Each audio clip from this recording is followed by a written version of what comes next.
Agora temos algo.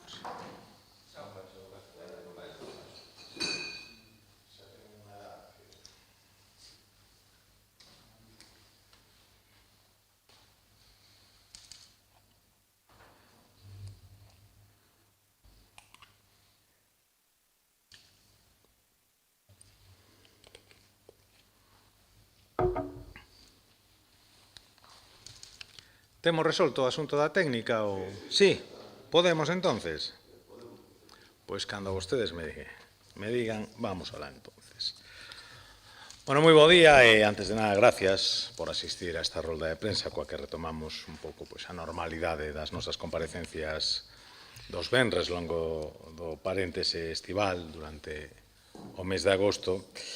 E imos empezar anunciando que, dende o Grupo Popular, queremos que a normalidade presida todas as institucións de Galicia, neste caso o Consello Consultivo, que, como saben, ten unha vacante desde a designación o pasado mes de xuño do magistrado José Luis Costa Pillado, que tamén exercía como presidente do Consello, pois como vocal do Consello Xeral do Poder Xudicial.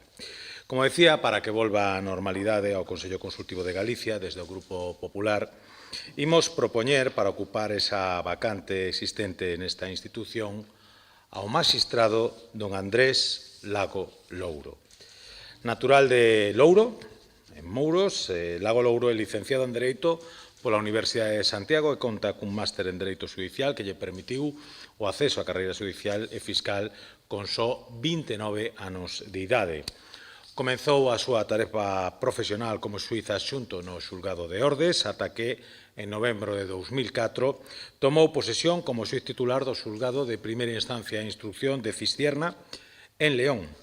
Posteriormente, retornou a Galicia para exercer como xuíz titular do xulgado de primeira instancia e instrucción de Corcubión, dende onde en 2013 se trasladou a Santiago, onde ven desenvolvendo a súa actividade profesional ata a actualidade. En Compostela estivo ao fronte dos xulgados de instrucción número 3, onde instruiu casos de especial relevancia, como, por exemplo, relacionado co desgraciado accidente do tren Albia, e o xulgado de primeira instancia número 5. Esa extensa trayectoria levou a Andrés Lago Louro a converterse na actualidade no xuíz decano dos xulgados de Santiago, co respaldo unánime de todos os magistrados e magistradas que ocupan responsabilidades neste partido xudicial e, ademais, actúa como coordinador da Escola Xudicial de Galicia. Por último, tamén, no apartado de formación, é activo, colaborador na formación de novos letrados e letradas co Colexio de Abogados de Santiago e coa Escola de Práctica Xurídica da Universidade de Santiago e tamén é posuidor dos títulos de experto en Dereito Civil de Galicia e experto tamén en linguaxe xurídica.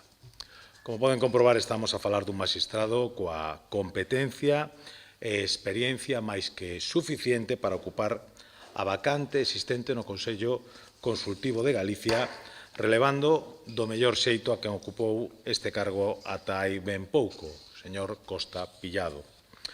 A partir do rexistro da proposta por parte do Grupo Popular, Andrés Lago deberá comparecer ante a Comisión Primeira deste Parlamento a fin de que sexa examinada a súa idoneidade para o cargo e, con posterioridade, o Pleno da Cámara adoptará o acordo por maioría de 3/5 dos seus membros en primeira votación ou por maioría absoluta en segunda votación, se fora necesaria. Por último, a Presidencia do Parlamento comunicaría este acordo ao Presidente da Xunta para que se procedese ao nomamento do novo membro do Consello Consultivo de Galicia.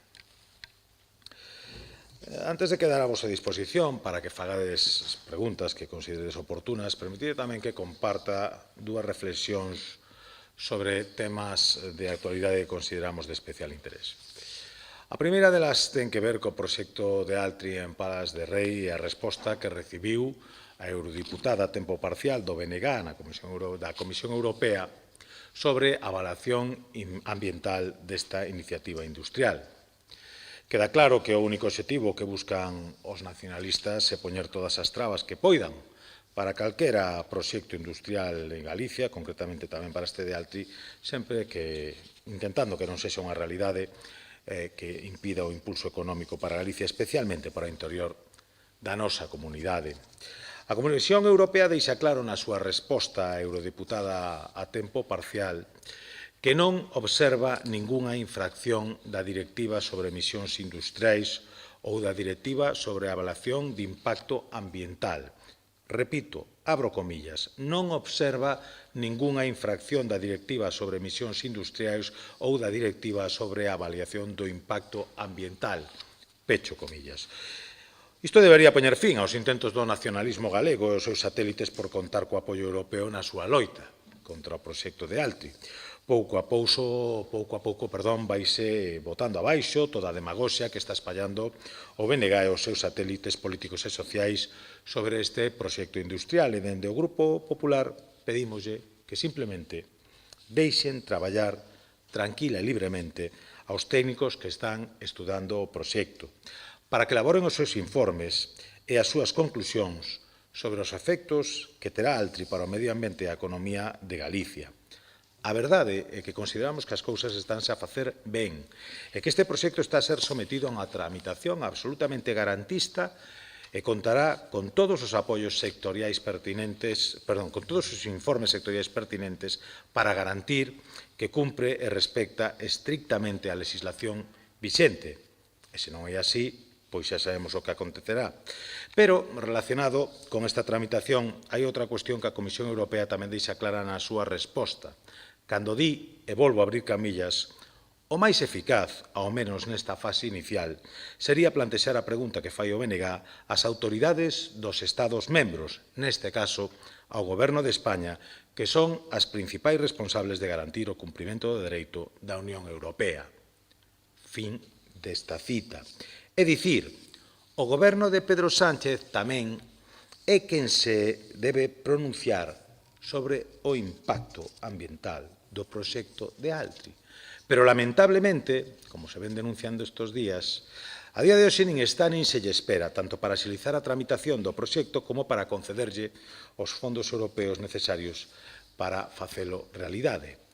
E nós, dende o Grupo Popular, seguiremos apostando por todos aqueles proxectos industriais que cumpran as máis estrictas normas medioambientais. Nos gustaría que se así se instalase en Galicia, xerando emprego e riqueza para que a nosa comunidade funcione e prospere. A segunda das consideracións que quería facer, coincidindo coa xuntanza que no día de hoxe celebran en Madrid os presidentes autonómicos do Partido Popular, e idesme permitir unha pequena consideración sobre a burla que aos galegos supón a proposta de financiamento autonómico adiantada o pasado mércores por Pedro Sánchez. É intolerable que veña a día de hoxe anunciando que todas as comunidades autónomas van a recibir máis cartos do que facían co goberno de Mariano Rajoy, porque todos, absolutamente todos, somos conscientes de que nin o PIB estatal nin a recaudación é a mesma que hai 6 anos e, polo tanto, os ingresos do Estado non se corresponden cos que existían entonces. Ambas cousas se teñen incrementado considerablemente o que, en consecuencia, debe vir aparellado cun incremento do financiamento que reciben as comunidades autónomas. Hasta aí estamos todos de acordo. O que estamos a denunciar é o trato de privilexio que o goberno de Pedro Sánchez está a dar a Cataluña e aos independentistas cataláns para conseguir que Salvador Illa fose o presidente da Generalitat e el mismo poder continuar exercendo como presidente do goberno de España. Por iso reiteramos que o novo financiamento autonómico debe nacer dunha negociación multilateral, na que estean presentes todas as comunidades autónomas en pé de igualdade, e o mellor lugar para iniciar esa negociación foi e debe seguir sendo unha conferencia de presidentes. Pero Pedro Sánchez fuxe despavorido cada vez que se fala de xuntar a todos os presidentes autonómicos para acordar o financiamento e prefire convocar un a un para intentar dobrarlles o brazo como están a facer con el os nacionalistas cataláns. Xa lle advertimos que non o vai conseguir. Galicia non vai permitir que Pedro Sánchez xogue co que lle pertence e seguiremos pedindo un trato de igual a igual coas demais comunidades autónomas. E confiamos que todas as comunidades autónomas gobernadas polo Partido Popular continúen actuando de xeito unánime e coordinado e amosen na xuntanza de hoxe unha postura común para facer fronte ás pretensións de Pedro Sánchez e do independentismo catalán de romper o consenso para cadar un financiamento equitativo e xusto para cada comunidade autónoma. Por último, nos facemos unha pregunta. Cando ten pensado Pedro Sánchez levantar o veto ao presidente da Xunta, Alfonso Rueda, e recibilo na Moncloa para que lle poida trasladar directamente as necesidades de Galicia? Pasaron 5 meses desde a toma de posesión de Alfonso Rueda como presidente de todos os galegos e seguimos á espera de que o señor Sánchez teña a ben recibilo. Na mentras, xa pasaron polo seu despacho novos presidentes autonómicos como o Lendakari ou o presidente de Cataluña que tomaron, por certo, posesión despois de Alfonso Rueda, o que pon de manifesto o desprecio, unha vez máis, a Galicia e aos galegos do señor Sánchez e do seu goberno e das súas preferencias e mostras de cariño cara a quen está disposto a mantelo na poltrona de Moncloa. Pero, como nos tememos que vai ser unha cuestión da que poderemos seguir falando largo e tendido, remato aquí esta rolda de prensa e quedo a vosa disposición para que me fagades as preguntas que consideredes oportunas ou calquera aclaración.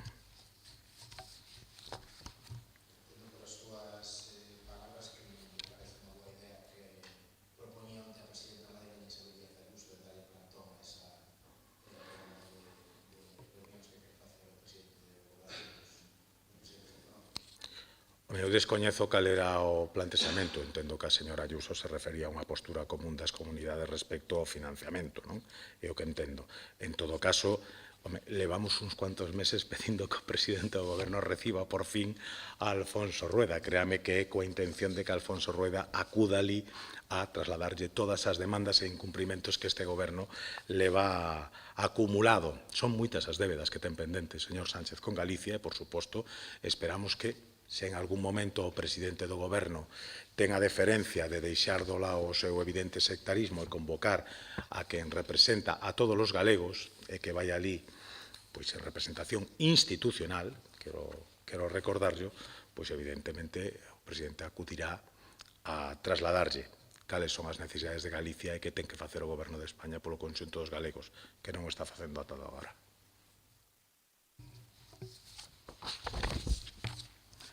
Non hai ninguna cuestión máis, pois moitísimas gracias e mirámonos na próxima semana.